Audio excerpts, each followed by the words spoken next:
This is the Flex Network back live again for our Week 5 Friday night Flex Finder podcast. And as you can see, you may not know, we are back together again. All three members, we were missing the pleasure head underneath of us. His name is at Alan Seslowski, aka hashtag season long says. What's going on, says? How was your trip to New York? Went back home to New York City to make the masses move their asses, baby. The what? See, I went back, for those who are listening for the first time, I went back to DJ, and I said I went to go make the masses move their asses.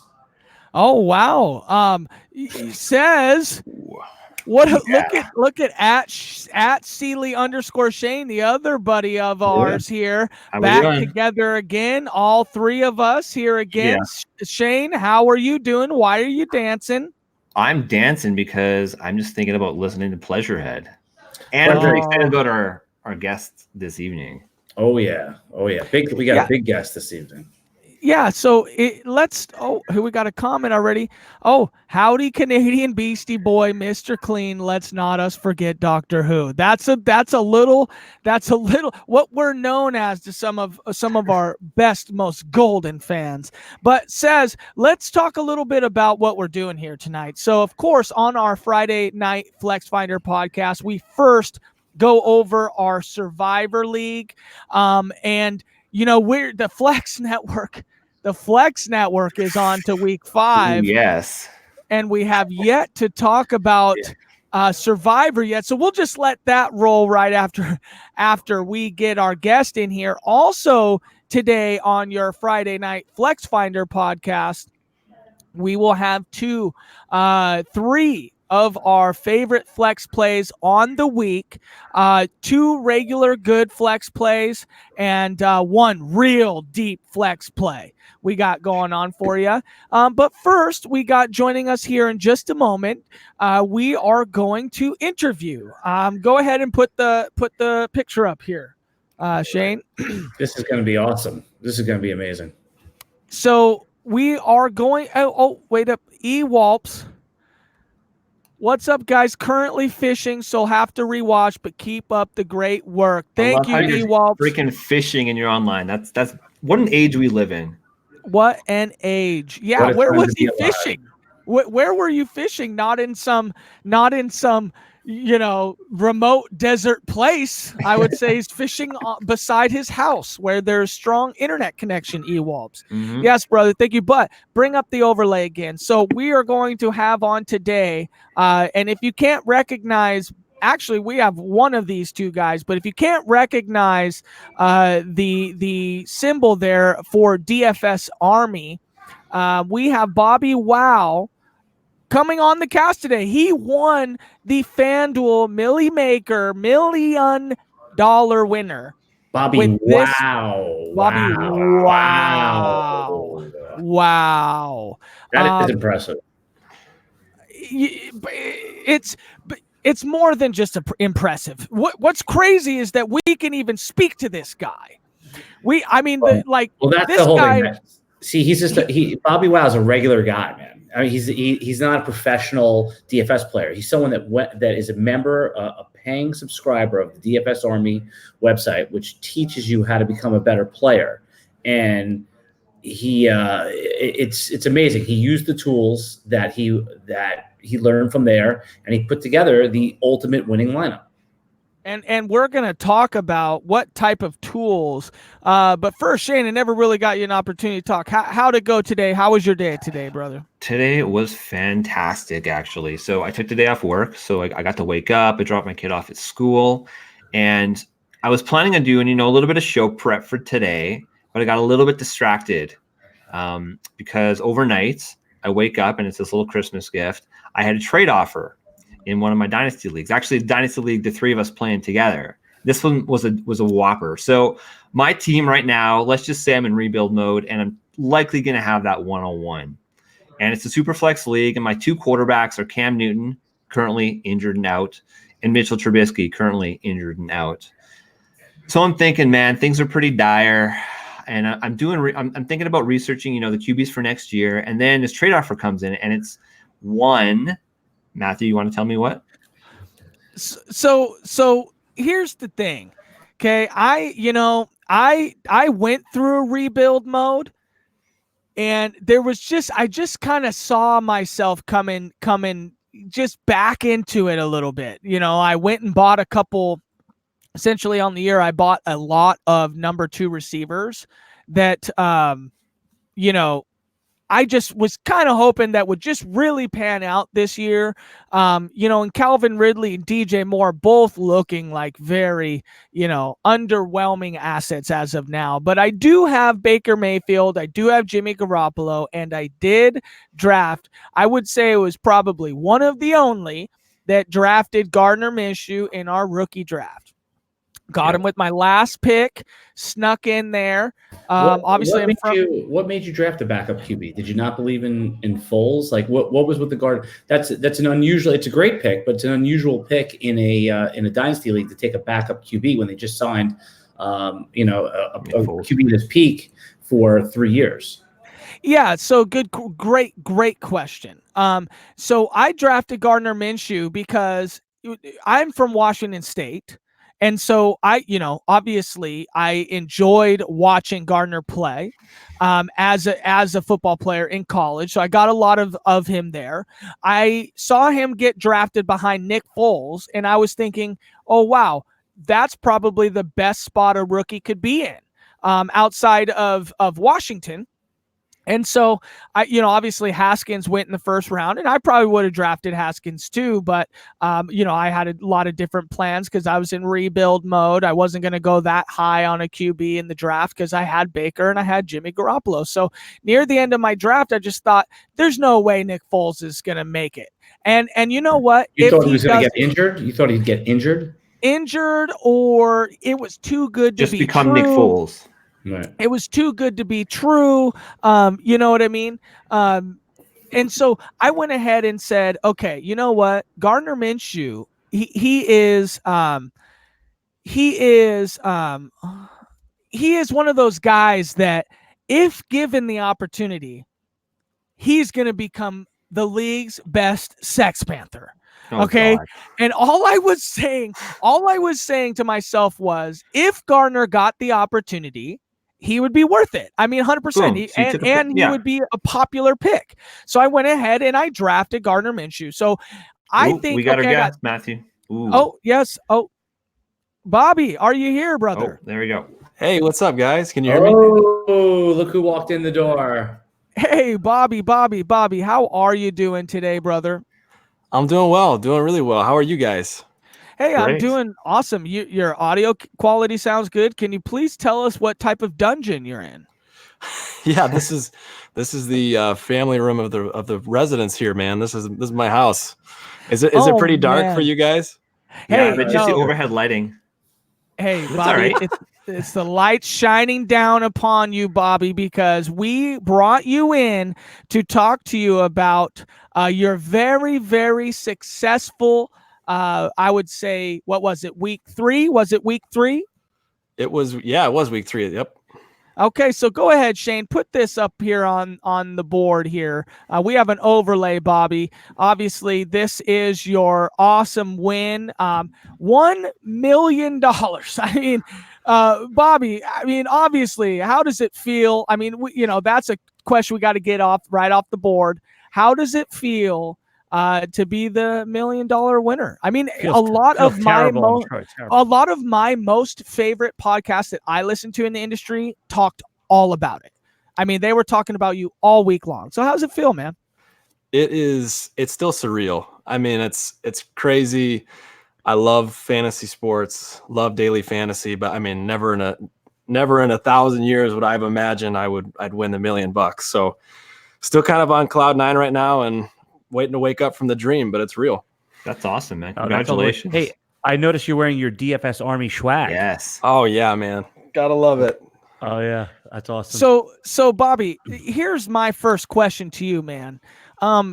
does FanDuel show up with armored guards to your door when you win? I mean, what is the process of winning $1 million from FanDuel, Bobby? And number two, what is your address? So, I mean, just joking. Don't answer number two. But number one, true or not, armored guards from FanDuel showed up to your front step. Truth or not? That is not true. I part of me was hoping that it was going to be one of those like big checks you see on like the game shows. Someone was going to come knock on the door all excited, but no, man, it was like 10 days. Like the check just showed up a couple days ago. So, so they pay you with they pay you with like a check. Like, they don't just deposit to your account. It's not like in the top right corner of your account, it doesn't have like all those zeros in the FanDuel website. It did have those zeros, but you could have either taken the money out via PayPal or check. And I don't know, PayPal's kind of sketched me out a little bit before. So I just decided I'll take the check. Awesome. Well, if PayPal was going to be our sponsor, not anymore. Thanks, Bobby. You owe us for that one, Bobby. Anyway, I do. Says you know Bobby very well. Well, I don't know him very well. I know him well just from the DFS Army site. But yeah, no, he was generous enough to come on here. He knows I'm part of the DFS family, and he's so generous with his time. Bobby, how long have you been playing DFS? Like, what is it been? A couple of years? Is it 5 years, 8 years? Like, give us the little bit of background of your DFS history.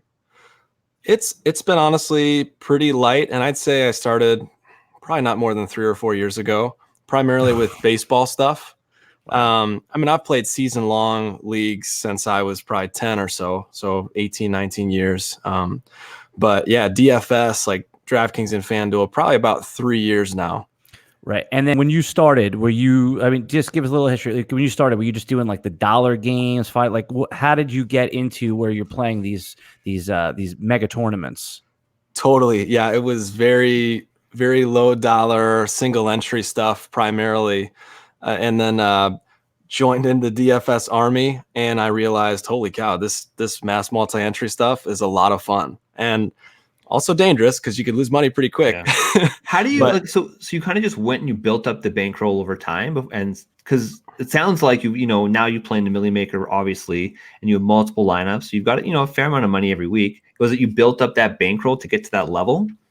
Yeah, so part of it was building up bankroll. I actually had a smaller takedown of an MLB contest. I think it was back in April or May. It was like a $50,000 contest. So wow, that's been small funding. Takedown. Yeah, it's a really small takedown. He said smaller. Yeah.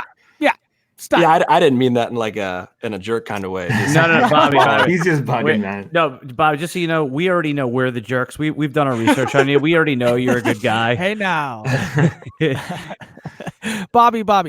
DFS Army. So, repping DFS Army, that's a different kind of team that you play with over there. It seems like you guys almost, just from what I've seen from DFS Army in the last 2 years or 3 years, it's almost like you're a renegade bunch of guys that take a lot down, and together you guys are very successful. So what's the difference that DFS Army does that you think that led you to DFS Army and that kept you there? Initially, it was simply I want to be a better DFS player, and I can't even remember where I first saw it. So I jumped into DFS Army, and the tools, and they have a million different tools for a million different sports, and they're awesome. But the community there is unbelievable, and I know most people don't think about the community necessarily when you're thinking DFS. It's like, no, give me the best optimizers, give me the best tools you got. I don't care about what these people are saying or being a part of a chat or a community or whatever it is. But the community they have there, and of course I'm a pastor, so I'm going to say that, but it's legit, man. Like the way that the coaches that they have work with you, it's unique. And even after the win, I mean, the way people rally, not just coaches, not just people who work for DFS Army, but just members of the community, the way they rally around winners is special too. So I can't think of anywhere else you get celebrated for winning $1 million by just a bunch of people who don't know you. Right, usually people will hate you for winning. Yeah. Exactly, right. No, but it's pretty amazing. Bobby, I don't hate you, Bobby. I really like you. Well, go ahead, Seth. Go ahead, Seth. I have a question. So I'm just curious because, a lot of people win the Million Maker all the time, but for some reason, you have been it's really gone viral. Like, people know about you that aren't even part of DFS. What do you think it was about your particular victory? What is it about this situation that has the whole fantasy industry interested in your particular win? Is it because it was Daniel Jones as the quarterback? That could be part of it, man. That could definitely be part of it. Honestly, I don't know. I don't do a ton of research on like who's won the million contest before, the $1 million stuff, but from what I've seen, a lot of people are super skeptical about these sites and who winners are.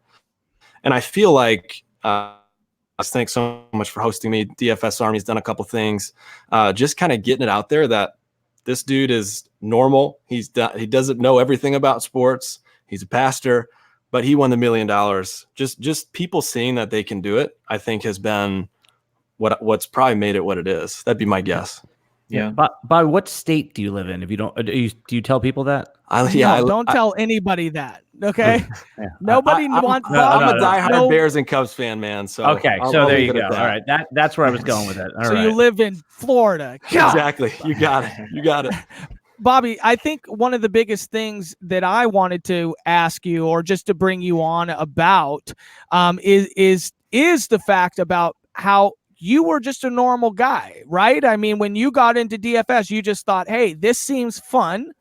And then obviously the attraction of winning brought you to, to get help. But like, you're just a normal guy. I mean, why couldn't I do this, Bobby? Man, I can't believe you haven't yet. You certainly will soon if you haven't already. But I don't know what to tell you, man. Lucky day, I think. The tools they have, the way that I've been kind of trained by the DFS Army to build and seek out stacking and taking stands and stuff. I think it all just kind of came together that one day. And yeah, literally anybody could do it. If I could do it, anybody could do it. I had a question about that, Bobby. Sorry, Says. So put back up the overlay here. All right, Mike. So you said stacking. And that is something for not an average DFS fan. They really understand. So looking at Daniel Jones doesn't even have a picture. Look at that. It's like like he wasn't even supposed to be used. He has the shadow. He shouldn't even be that was his first game, right? It was. Yeah.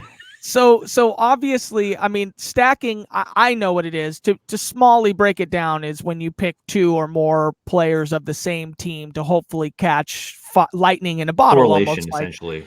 Yeah, there you go. So you went ahead with the stack of Sterling Shepard, Evan Ingram, and Daniel Jones.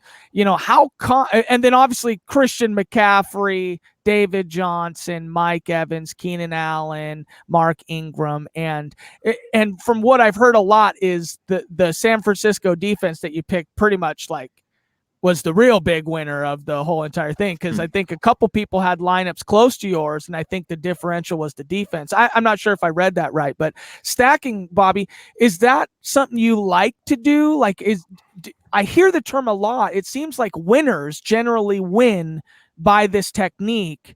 Do you use it a lot? Is it something that you really like to do, or did it just happen that way? That is totally something that I learned and acquired from DFS Army. Not only stacking though, but like the secondary stacking idea, where hey, you're gonna maybe focus even on a game, not even necessarily just one team. And so yeah, you'll have your Daniel Jones, Evan Ingram, Shepard stack, but then you're gonna run it back with a wide receiver or a pass catching running back from the other team because you think they're gonna be in a battle the whole day. So I think Mike Evans, I want to say they were playing New York. Maybe I'm wrong on that. Oh my God, Shane, I would remember every detail. That back up. Yeah, no. So what you're saying is that if you're anticipating a high under over that maybe the market may not see, not only are you taking the QB and the receiver and the pass catchers, you're taking the opposite team that they're playing, thinking that they're going to have to play catch up. That's correct. Yeah, wow. And another thing that Kevin from DFS Army, he's a guy that always says stack. Kevin, we don't know him by Kevin. Geek. Who is Kevin? Kevin, the geek, lost to me that week in Dynasty. Thanks, geek. Oh, man. But go ahead, Bobby. Sorry, I had to get him. What were we saying that Kevin says what? The stacking's one thing. He loves secondary stacks, and taking a stand was another big thing for me. I think Patrick Mahomes and Lamar Jackson were the two highest priced quarterbacks week 3. And I kept hearing Geek say, take a stand, take a stand. So I'm like, you know what? I'm going to fade these two guys. I want to pay up for my running backs. And that's essentially how Mark Ingram ended up fitting in as well as he did to that lineup. So it was stacking. It was secondary stacking and correlation and taking a stand on some guys that were pretty popular and pretty pricey. I don't want to make you relive the whole story. We all saw the famous interview that you did already with Geek, and it's gone viral. I mean, there's tens of thousands of hits on that thing. But just bring me into the moment. And this is a great story. I've told friends the story. You know, it's like, about how when you were watching, when it was getting close, and then take it from there as you realized you were going to be not only in the cash, but this was a real possibility. Yeah, so I'm checking my Fanduel account. I'm actually at the church at this point. We have a meeting at 6 o'clock or 6:30 that I'm getting ready for, and I got to close the computer while I'm in first place with a couple of the games still going. I think Russell Wilson was in a bunch of the lineups right behind me, and they had a lot of Russell Wilson, Tyler Lockett stacks, and he ended up driving down the field. There was a flag on the play, so he from like the 5-yard line, he had a free play to make. And had it gone to Lockett, I would have lost. But anyway, before that play, I actually had to shut my computer to lead this meeting of some of our leaders that we have for our high school student ministry. Jeez. And still no idea what's happening. Probably an hour goes by at this point, and all of a sudden my phone's just blowing up like crazy. And I'm like, what the heck? And I see Geek say he tweeted something out, and people are just liking it and replying to it. And I'm like, oh my gosh. I think I won. So you found out through Twitter, basically. I legitimately found out through Twitter first. Yeah, that's crazy, dude. Wow. Man. And then then what do you do? Like, do you just kind of put it out of your mind and then be present with your church group and your leaders, or are you just like, oh my God, I need to just throw my quit hands in my there? job? Oh no, definitely not quit my job. But No. yeah, I think it was a lot of, okay, I got to put this to the side a little bit. And also, I cannot wait to tell my wife. She's never going to believe me, but I'm so excited. This is crazy. She will never bug you again about being back there. Yeah, exactly. She's awesome about it. But yeah, she's going to be even more awesome now, I'm sure. So I got a question. Do you play in other formats? Like, do you play in season-long leagues or like dynasty leagues or anything like that? I do. Yeah, I play in a bunch of season-long NFL leagues, baseball as well. I joined. There's a DFS championship league that just started. I want to say some of you guys may have started that or Geek or had a role in that. Mm-hmm. So yeah, I've been playing that a long time, and it was like, hey, I want to do this. I want to do this every week, and I want to be able to change stuff up. So wow. How about NBA? Do you do NBA? I do NBA just a little bit. I'm a Bulls fan, and it's hard for me to enjoy NBA for as bad as they've been. Right. But primarily football and baseball for me. Yeah, we were just talking before the show that I'm a Raptors fan, and like I've been, disenfranchised with the NBA for years, but now that they're actually good again, it's like, hey, it's kind of exciting, and I'm getting more into it. It's good. Well, and everybody hates me because I'm a Golden State fan. Exactly. Okay? Right. And I was a Sonics fan. But. I was before you came on, I was kind of talking to the guys. I was like, let's just make sure we keep this interview respectful, not our usual selves here. And I told these guys not to ask this question, but I'm going to ask it anyway. What's the one? And I know it's so generic, but what's the one splurge item you're going to get for yourself? Oh my gosh, man. Yeah, I don't know. We're still.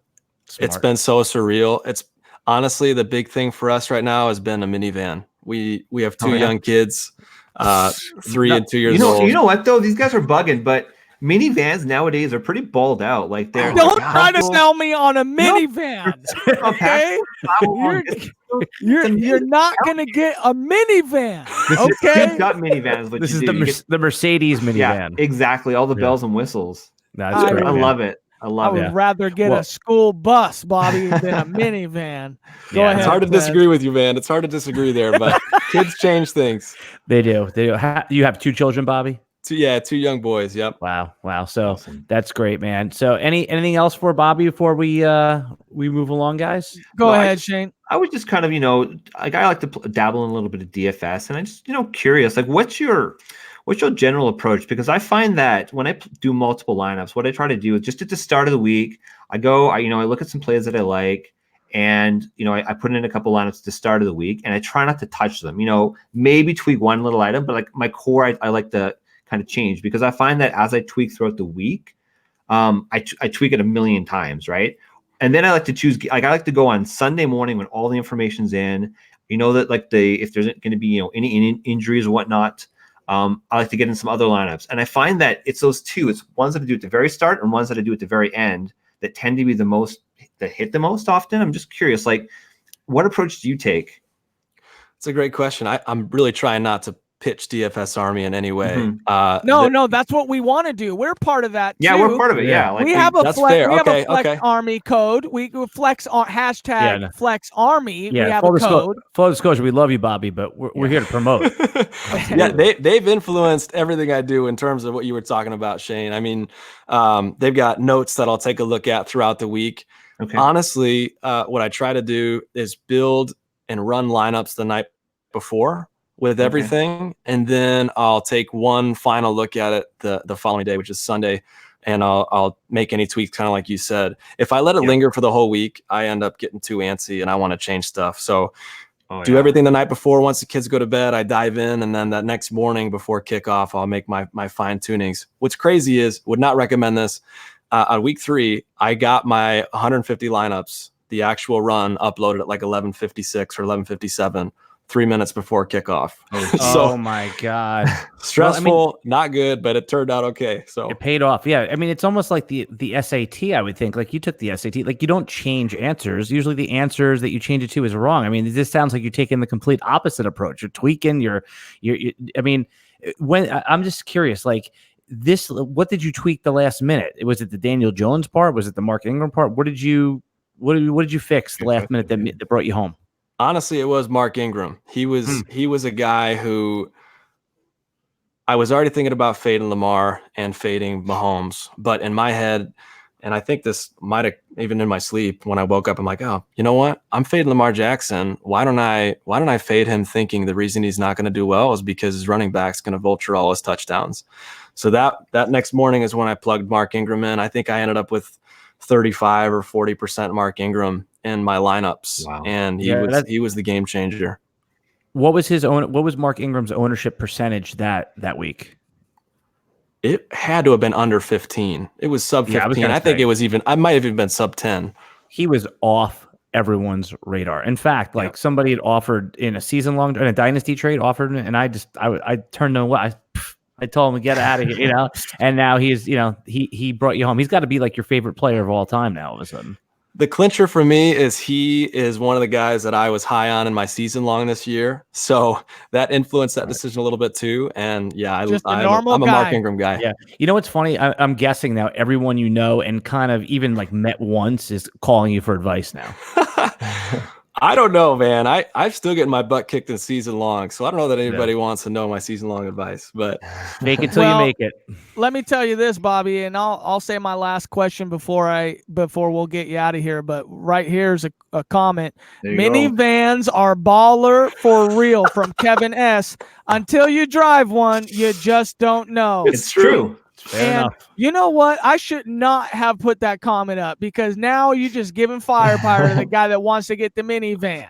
Okay. But just to say, guys, if you listen to our Flex Finder that week, I was actually high on Mark Ingram that week. And I'm sure Bobby just listened to that. Okay. That's probably what it was. Bobby, my last question for you is how many lineups do you set a week? Like, you know, is it a 10, a 15? Are you and what was the amount of money you spent on that to get the million? Hopefully now that you made $1 million, you can say how much, you know, what the bet was. I just, as a beginner myself, you know, if it was a $10,000 bet, that would be really tough for me to feel like I can win that $1 million. But go ahead, Bobby. For DFS, started about 3 years ago. I've been mass multi-entering contests for 2 years, primarily in NFL. And I had said at the beginning of the season, I'm going to use that baseball money. I'm going to use some of it for the first 5 weeks of the NFL season to MME. Okay.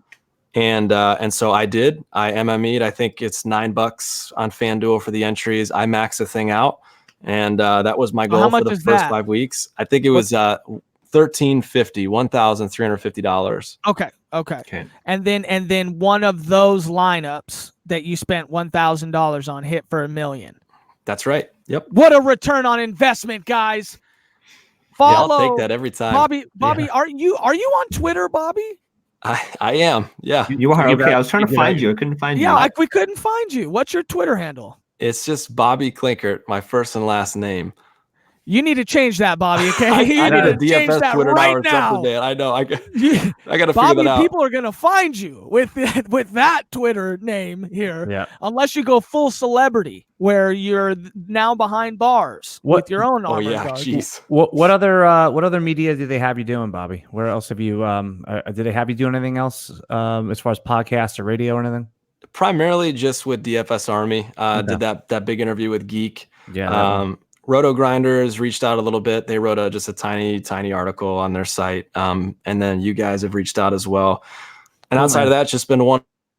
Oh, it's been crazy.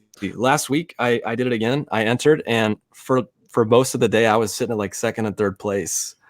I ended up in 20. I ended up in 20th. So it was. Oh, that's still nice. It was nothing, but I mean, it's been Can you crazy.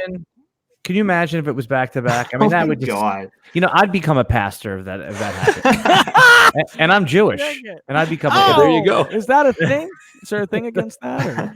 I didn't get the reference. No, go. Hey, Bobby. I'll shoot my shot right now. But if you would like to have your own DFS show weekly on the Flex Network, we'd love to have it. Okay, I'm gonna shoot my shot right now. You could have your own show on the Flex Network tomorrow. We'll set you up. I'll buy you all your equipment, even though you got $1 million. You can pay me back. You can give me back later. Tell him he's got to talk to your agent, Bobby. That's all. I'll ward him off for you, man. I appreciate that, man. Let's connect at some point after this. But this has been awesome too. Thanks so much for reaching out and letting me share. And man, the community that we're a part of is awesome. So I appreciate it so much. Thanks, guys. Couldn't have happened to a better guy, man. Congratulations. Well deserved. Thanks Bobby. Everybody. Go Bears. We'll see you. Bye. We'll see you later, Bobby. That was Bobby from DFS Army.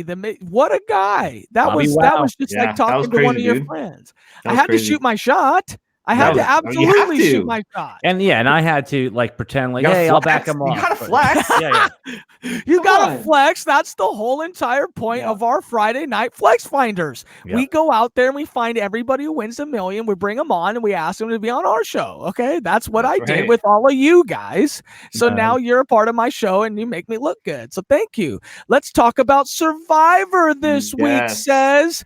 Go ahead. Can you lead our discussion of what happened last week? Yeah, I mean, you guys, you were on the pod. I was traveling, doing the DJ thing in New York, and you came up with that you wanted the Chargers over Miami. I told you I was going to fade that. I thought the line. You kind of gave us grief a little bit there. I did give you grief about it. I gave you grief. I called. I think I even called you guys nutless for that pick. Yeah, and I went with the Rams, who obviously had a disaster against Tampa Bay, and I am out. But our entry, the Flex Network, is still alive. Which again, listen, Survivor is hard, man. It's a hard game, and when I try to help people with Survivor picks, and they get out, they blame me sometimes, and I'm like, "Would you think you were going to win your pool?" Like. Only one person wins Survivor. There's 150 people in it. You know what I'm saying? So, sometimes you get it wrong. I feel like I pivoted there. I'm stupid for doing it. But, that's all hindsight. For a while, you know what? At halftime, Shane, the Chargers were in a battle and the Rams were up. Oh, 100%. Yeah, I know. And you made us very well aware of that in the group chat. Yeah. Those are tweets that didn't age well. Yeah, right. But you know what? Like, it's tough though. Like, it's really tough. And this week, looking forward, like, there's one that I want to talk about and I'm going to push for, but it's going to be a tough week. And it's going to be, if we make it past this week, it's going to be tough every single week from here on out. Right. If you don't get totally decapitated in week 1, the first 4 weeks are usually pretty chalky. Yep. And now is where the rubber meets the road because, your good teams are out. I'm just, before we go around, why don't we just say our team that we want and then we can come back and discuss it. Matt, who is it that you would like this week in Survivor? I believe I went ahead and picked the Chiefs this week. Hold on. Did I pick the Chiefs? Well, you didn't say so. I mean, we're going to decide right now on the air. Yeah. Well, go to somebody else. I have my list here. I have the Chiefs. I do too. Yeah. All right. So it's that was easy. I thought it was going to be more complicated than that. Yeah, I think and the reason being, and I just the Chiefs are on the road, right? They're on the road, or are they back home? I believe. Oh, they're at home against Indy. Yeah. I mean, I was feeling better when T.Y. Hilton was out. I know that he's a receiver, usually doesn't move the line too much, but he's really their home run hit. But Darius Leonard is still out. Malik Hooker is still out. The Indianapolis Colts are a little battered, and I can, they didn't have a great game last week. I mean, Patrick Mahomes didn't score any touchdowns with his passing, but he still had 300 plus yards. He's on pace for like 6,000 yards right now. That's so yeah. great. I mean, Russell Wilson somewhere is on pace for a million. Yeah, but that Russell Wilson, I mean, with the 20 pass, he's just not going to get there. If he threw what a game though last night. Just want to harken back into that. And we'll talk about that game. Let's just stay with Survivor for 1 second. Yep, it's Survivor. Yeah. Yep. There's no problem. And I think that the Kansas City is going to come back and just like totally roll. The other options on the table that I was thinking about pivoting, I think a lot of people are going to be on Philly this week. We picked them in, I think, the first week. Philly is a 14-point favorite over the Jets. Now, if they reached 70%, they were. I think I would prefer Philly, but we don't have them, correct? We don't have we don't have Philly. No, we don't. At the rest of the options outside of who we have, it isn't. I mean, the only reason why I was even thinking about not going KC is just because something you say not to do is like, don't hold a team, don't save a team. So because I was just thinking every week we can go ahead with the KC win almost, and be confident about it. But we need it now. Well, you know what it is? It's like the reason you save KC is so KC could give you a win. If KC wins this week, they did their job for us. Yeah, that's true. That's definitely true. Yeah. So no, you say it every single week, and it's actually what pushed us to decide on the Chargers last week. Was you said, just who cares? You have to worry about this week. Doesn't matter if it's chalk, just play it. Right now, the only time that I say fade the chalk is if the pool gets to like 70% is on one team. Then it's as long as we take a look at the 1B. Right. Then we take the 1B because if disaster strikes, we're in a better position. It's better to have 70% of your pool out. And because we used this example last time. Let's say that there's 100 people in our pool and 99 of them are on New England and they're playing Washington this week. Do you think it's better to take New England or is it better to take Washington, knowing that Washington only has a 6% chance to win? What do you think's the optimal play? If we knew for a fact that 99 of our 100-person pool was on New England. See, I'm going to say I don't know. I would still pick New England. I would still pick New England. Yeah. Okay, well, this is and that's what most people think, and it's not crazy to think that. But if you think about this, in the 6%, wouldn't you rather have a 6% chance of winning rather than now? Right now. I mean, because think about it, if you're 1 of 100, what's your chance to win? 1%. 1. Okay, so if you have a 6% chance, tried to get me there.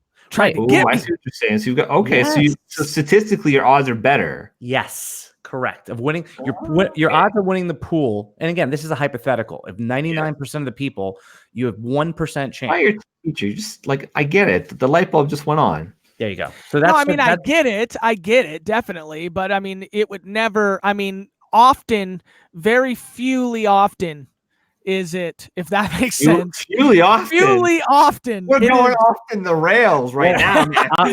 It is not very often that you will have to make a decision of 75-1 on a game like the Patriots and the Redskins. Right, but what I'm saying is that I used an extreme example to highlight why you would pivot. Okay, you're just trying to describe it. Yeah, like because if 70%, if 70% of the pool was on Philly, or and it's optimal to pivot off them, as long as the odds are coming, as long as that I could show you the formula that to do it. It's a pretty boring long formula, but you can actually calculate your odds, and if you have the odds, the chance to win it in a given side, a bet, like I said, you only have a 1% chance in a 100-person pool. So anytime the odds favor you above what the rest of the pool has, you should consider pivoting. That's all. Okay. Yeah, I get it. So the answer is KC then. That's the answer. Our answer is KC, but my last thing, because I want to spend any more time on this. Let's go KC. Put it in. Okay, I'll put it. But what just to tell our listeners what we had to deal with. So Eagles were out this week. They're definitely favored.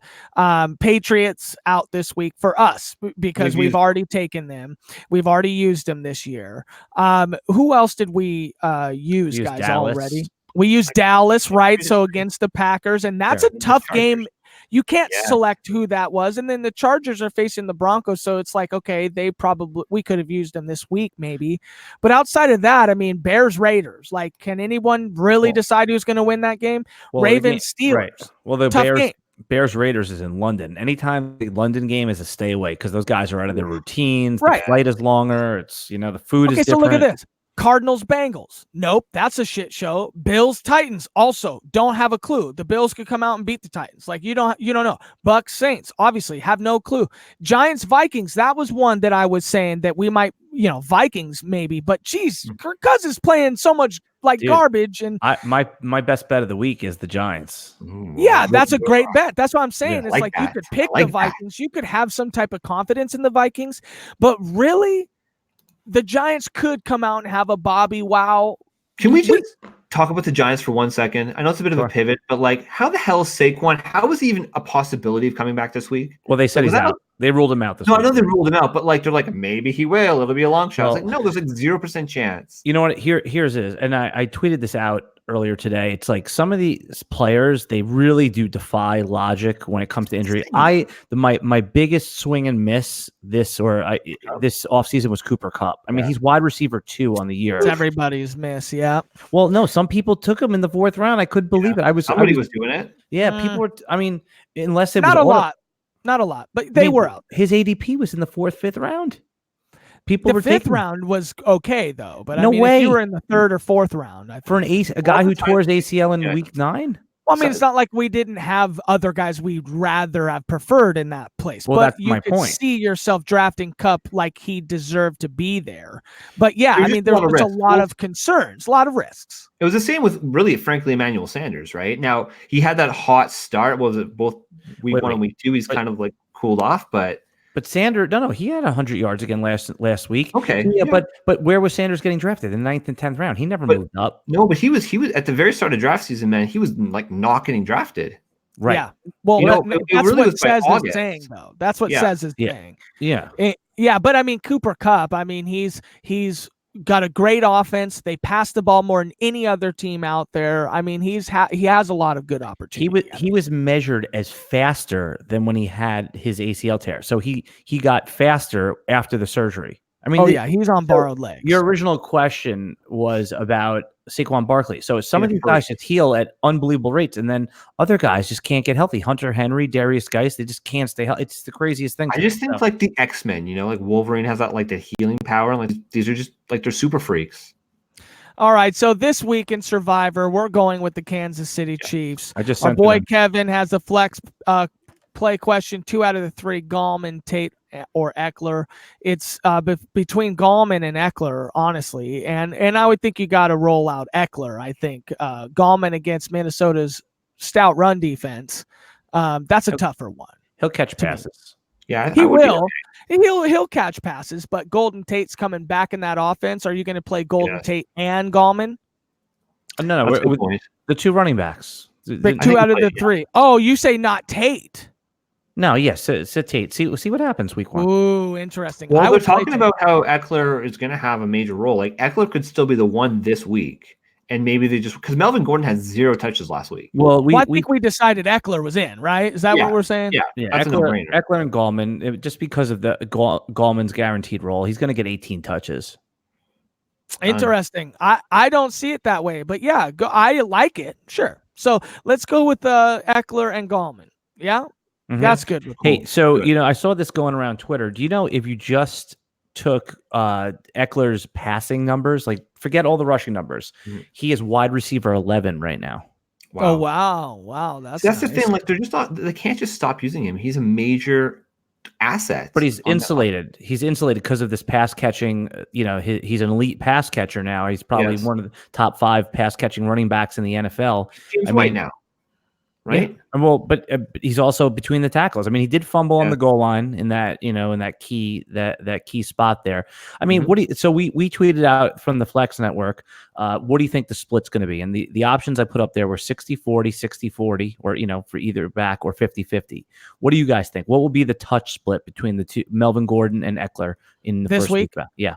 We're talking about like 60-40 Eckler. 60-40 Eckler. Yeah, I'd say it's probably about 60-40 Eckler. Yeah, and I would agree. And I would say, so I would say even 65-35, but yeah, 60-40. Yeah, I would say 70-30, really. I mean, I don't see them needing to put Gordon on the field unless they have to. I mean, if the game is controlled by the third quarter. And there's no chance they're signing Gordon next year. Like, he's walking. Like, Eckler is part of their future plans. They're going to sign him to a reasonable 3-year contract. He's new. He hasn't been too banged up, so. Well, that's why another big dynasty trade between Matt and I acquired Eckler just this week, and robbing him blind. Well, I got Josh Jacobs back. No, yeah, I know it's a fair trade. Like, Eckler was part of the trade, right? And I got his one, or like a high one, and like it was worth it. But Eckler, like, and especially in the dynasty community, I think that he's going to have weekly flex consideration for the rest of this season. And then why wouldn't the Chargers sign him next year? Like, he's Melvin Gordon or Eckler? Eckler. Oh no, they're going to. He's a restricted free agent, so somebody can make him an offer, and if the Chargers really want him, a la like Malcolm Brown, they can match it, and then he's a Charger. So it's in their control. Yeah. I don't see him doing it, to be honest. They're going to give him a 3-year deal with 2 years guaranteed on it. That's my feeling. I mean, why wouldn't you? He's a young running back, and he's still going to be fairly priced. He'll go for like $3 million a year, and they'll draft one of these great 2020 running backs too. 3? Do you think that there's some? I mean, he's 20. He's like 25, right? Right. So don't you think that somebody would be interested in giving him more than 3 a year? But that's the point, though, right? I think, listen, they said that they would pay Melvin Gordon $10 million a year, right? With Eckler in, he's basically been as good as Melvin Gordon. So say a team goes out and offers him $7 million. Don't you think he's not? He's not a $7 million running back. No, I don't. Why isn't he though? Why isn't Eckler a $7 million from San Francisco? Okay, $7 million running backs. If we look at, you're right. If he got a $7 million deal, he would only get 1 year guaranteed. Nobody's going to want to give him 7 over 3. It's just not going to happen. It's just the running back position. He's 24 years old, right? He's 24 years old. He doesn't have a lot of wear and tear. He's in his prime. He wasn't the backup, so he doesn't have the wear and tear of some other 24-year-olds. What again? I don't know anything. My guess, just based on what I see in the NFL, what they do is, if they're going to offer him a bigger salary, it'll be with team control, with the ability to get out of it in year 1. If he wants a longer term deal, it'll be in that 3 to 3.5 range. That's my guess. But you're right; he's been performing at an elite level. So who knows? Yeah, what's really upsetting is that we were so high on, or I was so high on Damian Williams, and now I can just see, if the Chiefs swoop in with the 2nd round pick for Eckler and just goes and wins the Super Bowl, that would be unbelievable. That would be so sick. I mean, the Chiefs are loaded at running back. Yeah, loaded, but they're not. They don't have an Eckler on their team. LaShawn McCoy. They've got LaShawn McCoy. They got a Darrell Williams. They have a he's good. I don't know. Wait, hold on. So you've been watching him. Do you think he's good, or is he just a product of that system? Because I think he looks as good as Damian Williams. He's a good goal line back. Yeah, Damian Williams is kind of just a guy. I mean, we talked about this, and my biggest counter argument. Again, I got a lot wrong, but the one thing why I countered you was I said I usually fade the guy who comes out of nowhere the year before, has been in the league for like 5-6 years, and who starts going in the 2nd round. That's usually you make money fading that guy. Justin Forsett that 1 year, or Alex Collins. Alex Collins, but again, he was still kind of young. But yeah, and then there was the guy that was on Seattle. Matt, you would know this. Thomas Rawls. Thomas Rawls, another example. Guy comes out of nowhere, kind of been in the league a few years. Stop rubbing it in my face. These are all actually just Seattle backs that went to different teams. Yeah. So, of course. Why wouldn't? So basically, you're saying look who Damian Williams is most comparable to. Joe Mixon. Joe Mixon's a freak. So I think he just needs to get healthy. He wasn't healthy coming into the season. Oh, look, he's not healthy early on when they thought he was.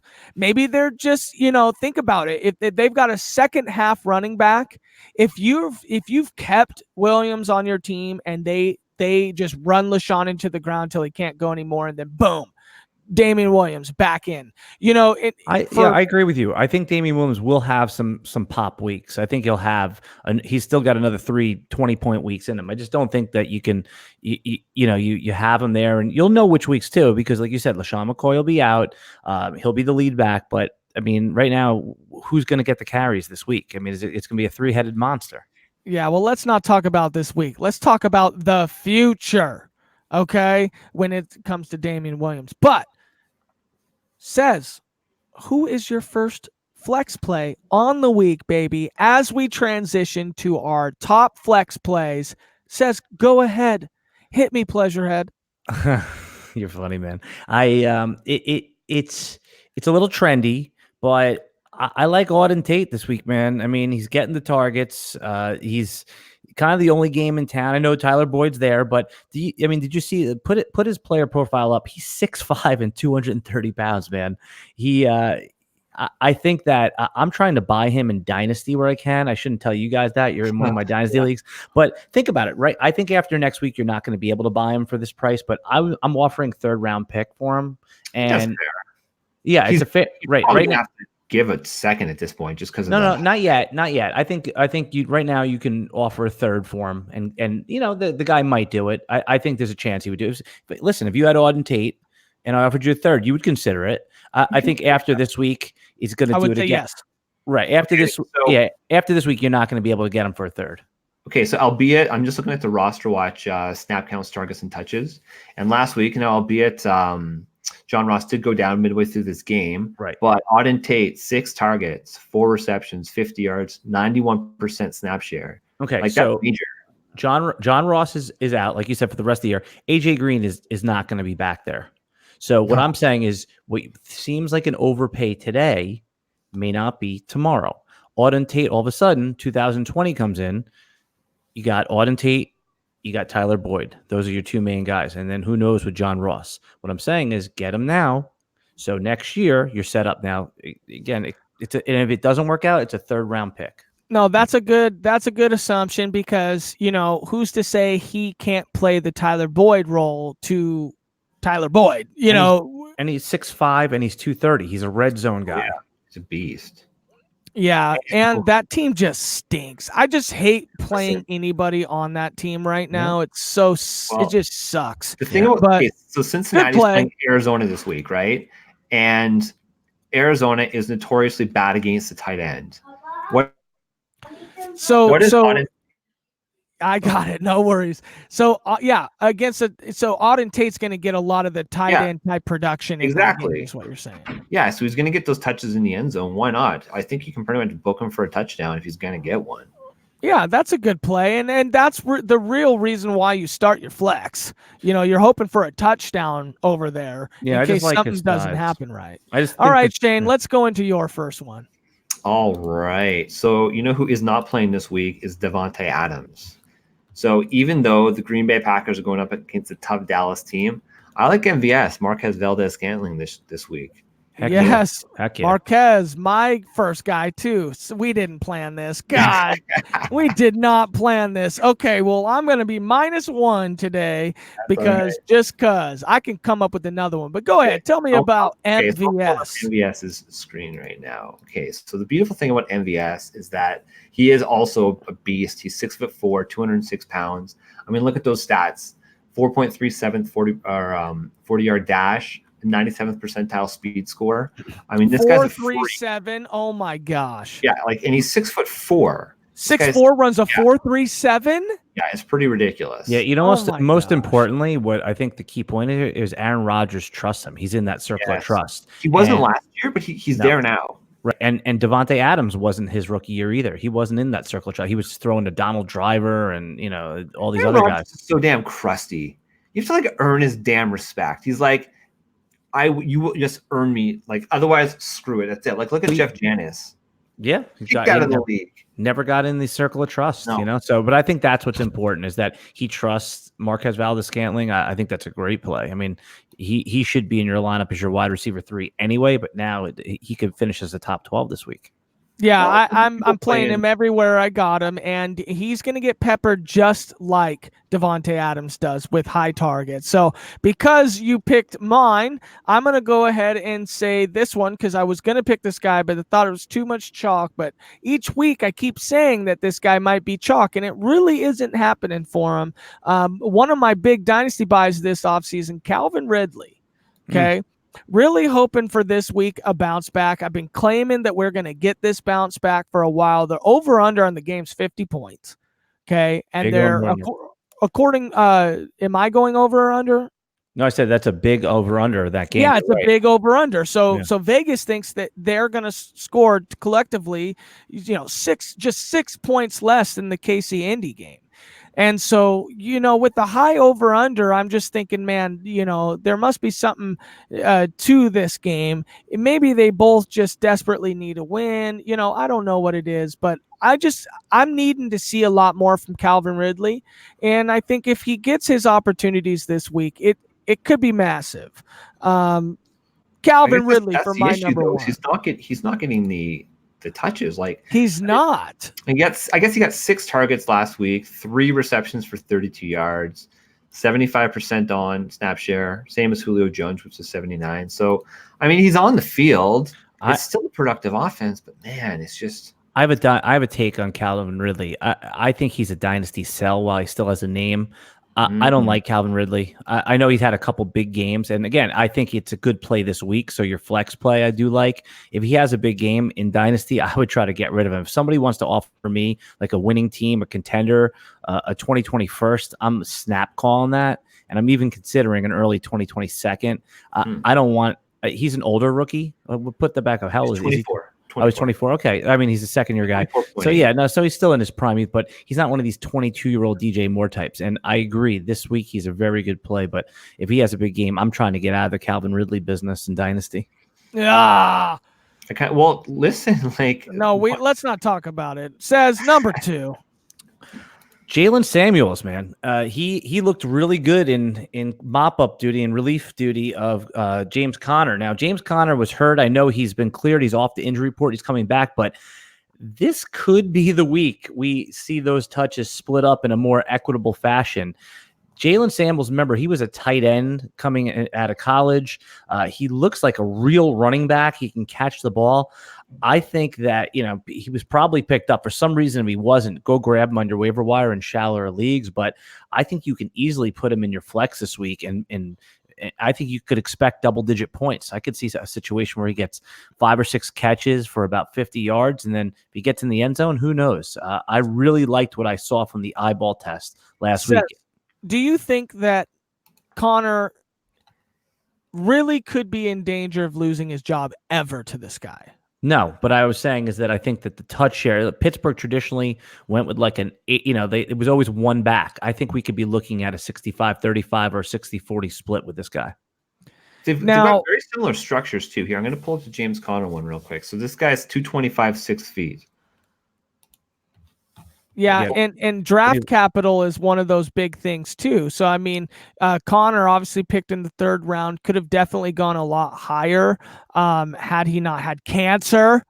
So I mean, and he played on the same Pittsburgh team as Tyler Boyd. But yeah, look at that. Well, 4.65, but on his pro day, he was recovering he's still recovering from cancer. Well, that's just it. You can't use these are just his his workout metrics, right? I'm just going on. He's 6'1", 233. He's pretty much identical. He's got an inch on Jalen Samuels. Again, guys, I know what I saw on the field. That's kind of what I'm going on. And they're going to play the Wildcat more, right? Yeah, well, even that, and he was productive. I mean, Jalen Samuels looked like a real running back. And I imagine I just could see a situation where, and they did win last week, and they did dominate. So I know it was just Cincinnati, but I wouldn't be surprised if you just let's take a, we can kind of mark this down. I'm just curious what the touch split will be this week. And if you're asking for a flex play for this week, I think he's a sneaky guy you could stick in there as your flex play or RB2 if you're desperate. All right, Shane, number 2. Okay, so we actually already talked about this guy on the show. And I'm like, damn. So I had this guy before, but I like Austin Eckler, man. I think that, just a casual fantasy gamer might think, okay, Melvin Gordon's back. Boom, Gordon's going to step in. And people might be reluctant to play Eckler in that flex spot, right? Let's not forget that, if you draft in mid-August or so, like he might not have actually been one of your top running backs. You might have gotten him in like the 6th or 7th round. So he could legitimately be a flex play this week. And hell, we already talked about it. He's going to get 60, maybe 70% of those snaps.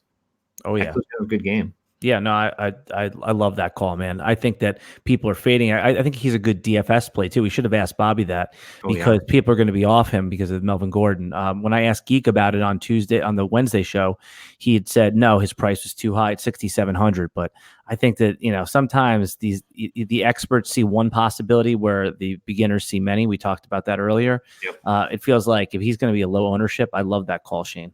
Sweet. Awesome. So what is the highest over-under game this week, guys? It's probably Kansas City, Indy, I'm guessing. It is, yeah. 56. You are so correct. You are so correct. So there will definitely have to be a lot of scoring in this game, okay? Now, outside of the tight ends for Indianapolis, who do they have? T.Y. Besides T.Y. Well, Paris Campbell's hurt. Trey Perry. He might play. No, isn't he been ruled out? I don't know. I have to say, I think he's been ruled out. Chester Rogers. Oh, play the damn song. Oh my. If they're gonna need to score a lot of points and they catch themselves needing a lot of peppered targets by guys that nobody's guarding, because why would you? Chester Rogers. See, now you're getting into now you're making some real flex calls. All right. I can respect this. I can totally respect this. 6 targets last week, caught 3 for 48 and a touchdown at 71% snap share. He had a higher snap share than Paris Campbell, Zach Pascal, Nyheim Hines, Eric Ebron. Barely over Deion Kane, who had 0 targets. Honestly, this might be their number one receiver or number one go-to guy outside of T.Y.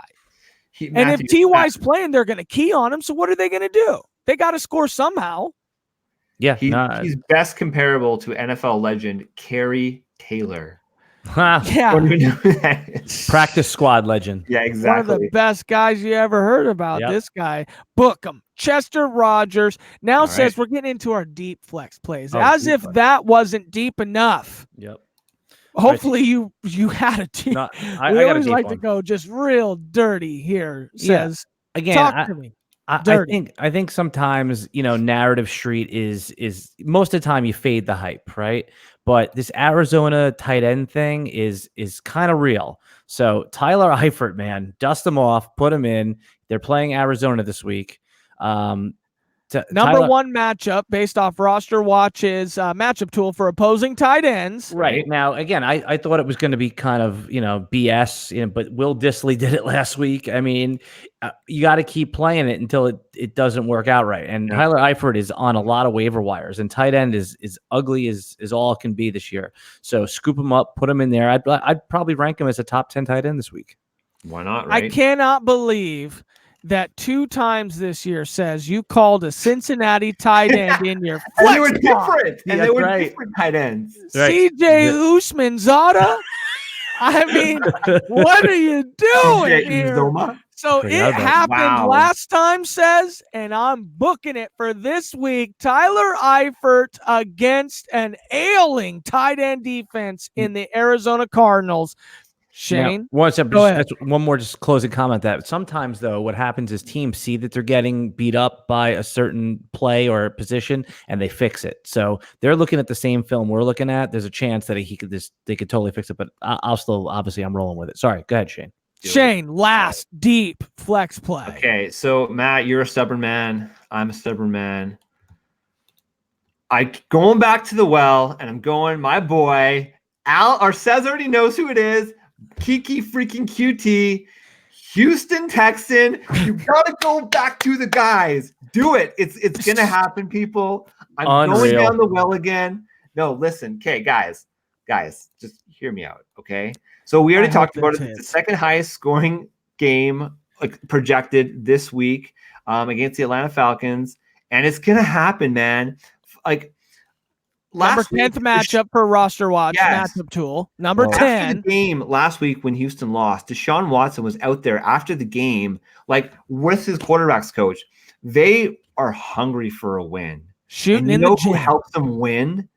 One Senor Kiki QT. He's a beast. Do you love me?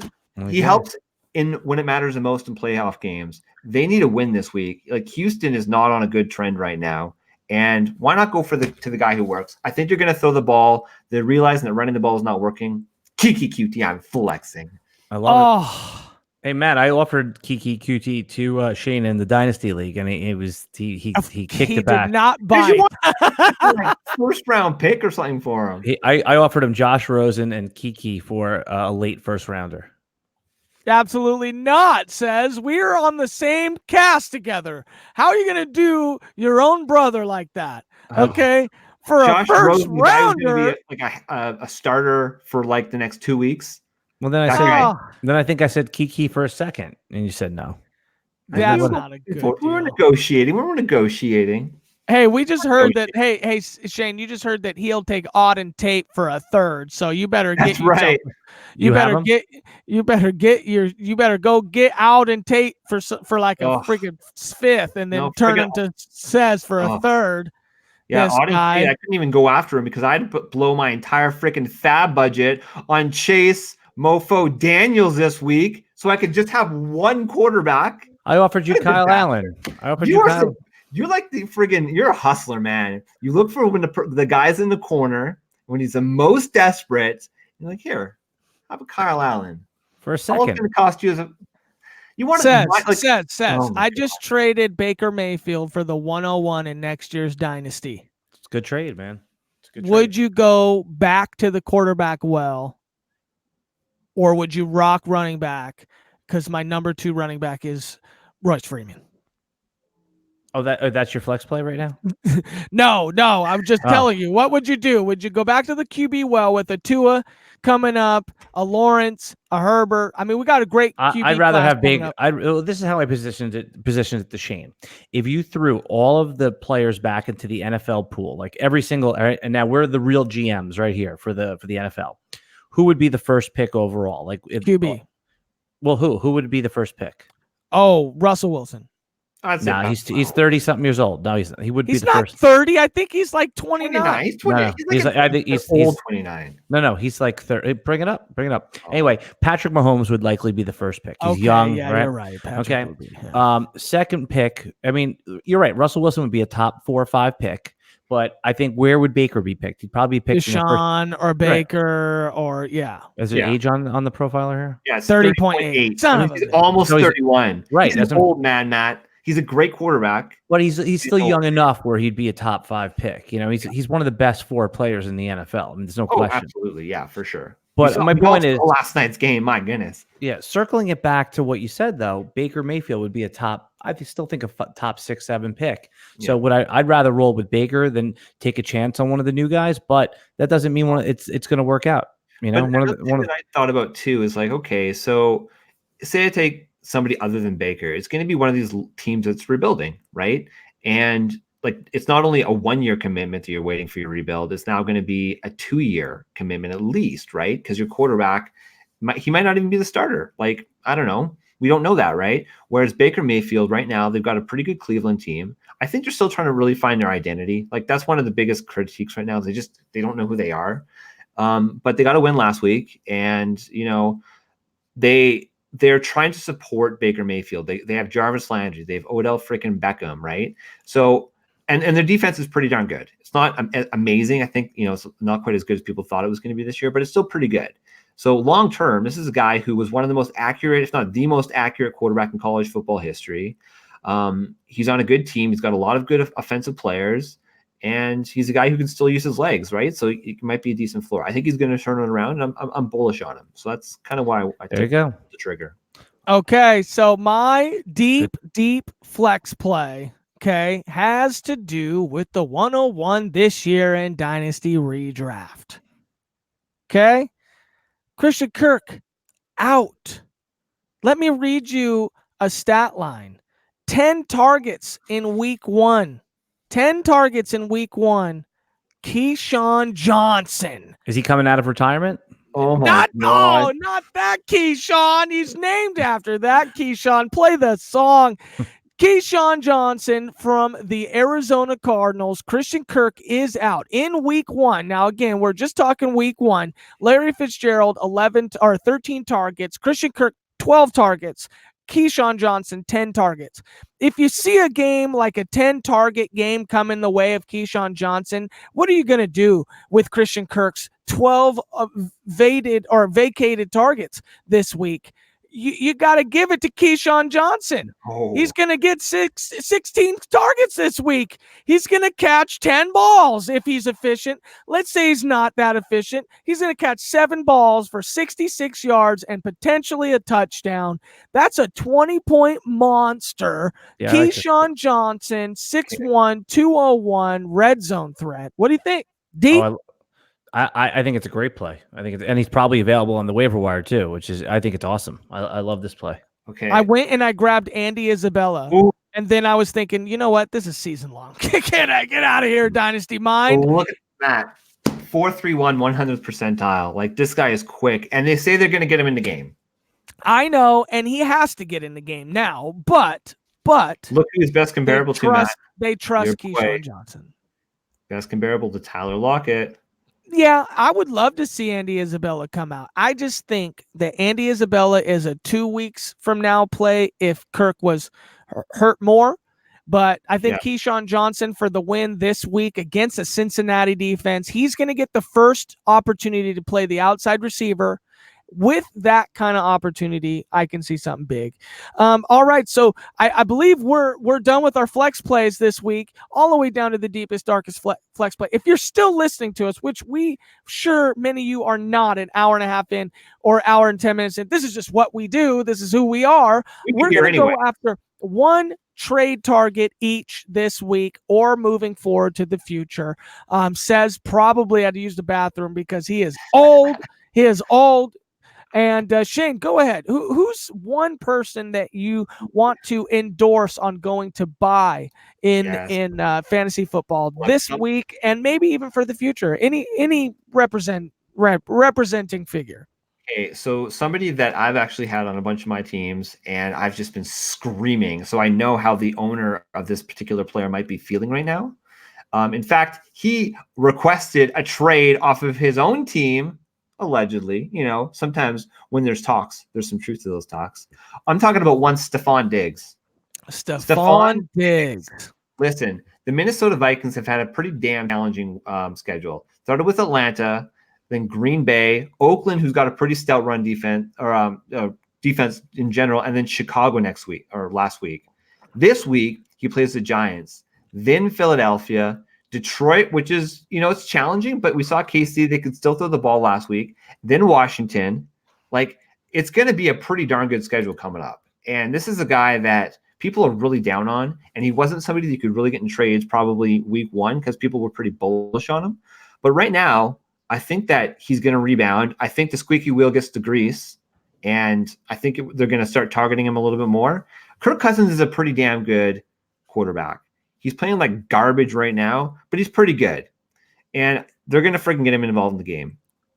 Every year, no matter how Kirk Cousins plays, he ends up like top 15 QB. Not this year. Well, you say that, but here we go. So, yes, Stephon Diggs, great buy in fantasy football. And I think that the window is closing. The window is closing on Stephon Diggs. What if Stephon Diggs gets traded? I know you're shaking your head, but what if he gets traded? What if he goes to the Mustache Mountain Ride over there in Jacksonville? Yeah, that's funny. I think that Amari Cooper definitely was the outlier, but most receivers, if they come in mid-season, they need like an off season with their QB in order to get timing and rhythm down. I would say that would be worse for him to be traded to another team because it's just getting integrated into the offense.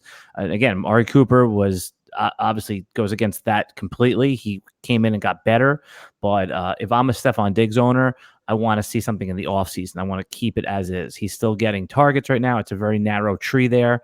If he goes to an offense that, say, has a good tight end and 2 other good receivers, he may only get 6 targets a game. Right now, he's pretty much guaranteed 8 to 12 targets if they start throwing the football a little more.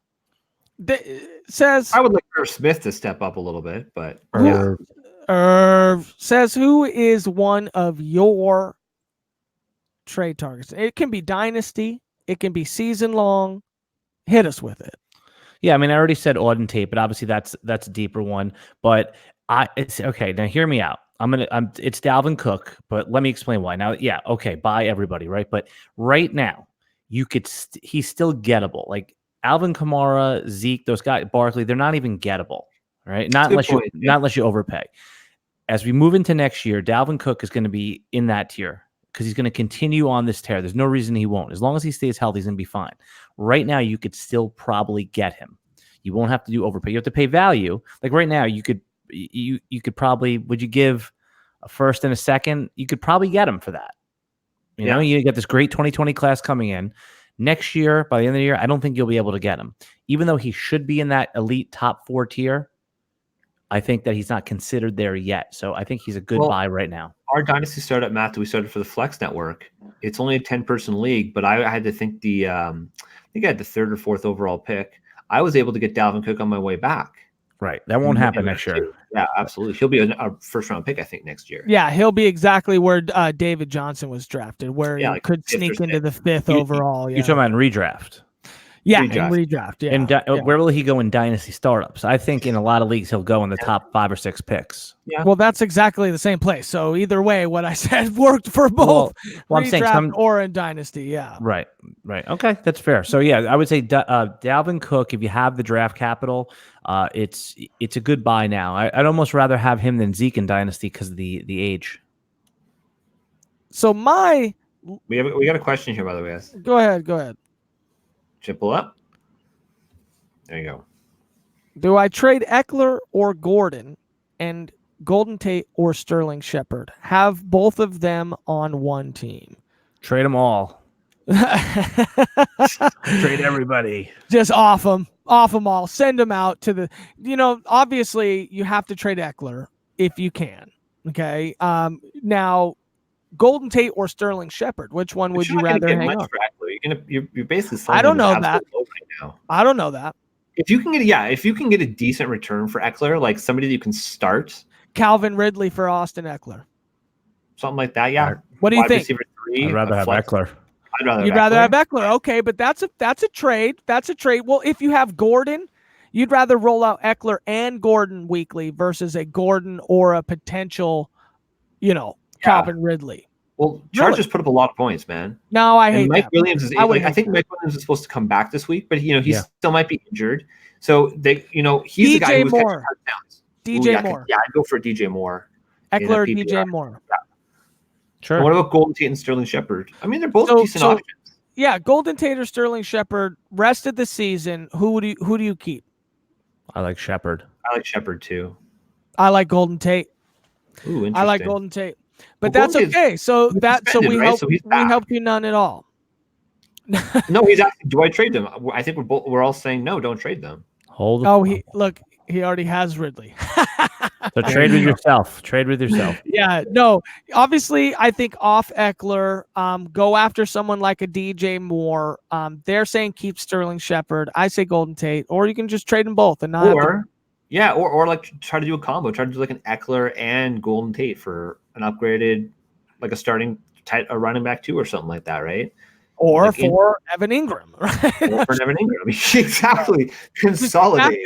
Get back a giant. You'll be fine. Yeah, exactly. For to end this cast here, one of my favorite trade targets, or at least a target that I'm looking at right now as somebody who is rather touchdown dependent, but who is seemingly getting the opportunity to lead the team. Cortland Sutton. 9 targets last week. He got 9 targets last week. He had 8 targets the week before. In week 2, he had 7 targets. And then in week 1, he had, and this is by Roster Watch's touches, snap counts, touches, and targets tool, how easy it was for me to go there. Would you give up a 2021? Sorry, Matt. Go ahead. Would you give up a 2021st for him in Dynasty? No. But he's worth a second. He's worth a second. You won't get him for a second. You won't, but then I won't buy him. I mean, Yeah, Courtland's gotten. He's one of these funny guys. Hey, like especially like I think he's more like a dynasty community kind of guy, where like he was still reminded me a lot of DK Metcalf this year. Where like he's an absolute specimen, but he's kind of like a work in progress, right? And he was somebody that a lot of people had high hopes for. Started the season last year, didn't do much. And then when Emmanuel Sanders went down, it's like, wow, this guy's going to be the one now. He's like, there's nobody else. Demarius Thomas wasn't in the picture. And he really didn't do much with his opportunity, right? He kind of let people down, but he's still got all the damn targets. This year, he's been pretty consistent. Like, he's been sneaky good. They may have a rookie QB, though, next year in Denver. Do you think that they're already going to bounce on Drew Lock? Drew Lock's already on IR. I think, he'll get a shot, but he'll have to compete with whoever they draft, whoever they bring in. He's no pun intended, but he's no lock to start. I love it. Oh, and with that terrible joke, we will get out of here. Follow at Alan Seslowski, aka hashtag season long says. We went way too long, but football is what we do. We love this stuff. Follow us. Follow at Sealy_Shane. Follow at the Flex Network 1. If you hit on your flex plays, let us know. Yeah, at us. People always say don't at me, but please at me. Go ahead, says. Thanks to our special guest. Yes. Thanks to our special guest, Bobby the $1 million maker, came and rocked the beginning of this cast. From his own mouth, he said he was going to start coming on here doing a DFS show. Amazing. Bobby, you're a great guy. We really enjoyed that part. Yeah, we'll have him back, man. We'll have him back. He's doing really great. And then obviously Sunday morning, wake up with us on the game day edition of the Flex Network, co-comprised with the Roster Watch Nation, as we all part of it. We all are a part of it, and all of our friends are as well. See us there. Last week was awesome. I helped 2 of our friends' wives try to get the victory over their husbands. One, Alan. Did you win? She kicked my ass. She had the highest score in the league. Yes. Because we told her she has to Flex Network. Duh. That's why she won. The one weekend, we're gonna have to have a talk double about that. L. He took a double L. Let's hope that our Kansas City Chiefs pick goes in, and we will see you next week on the Flex Network. Thank you. Have a great day.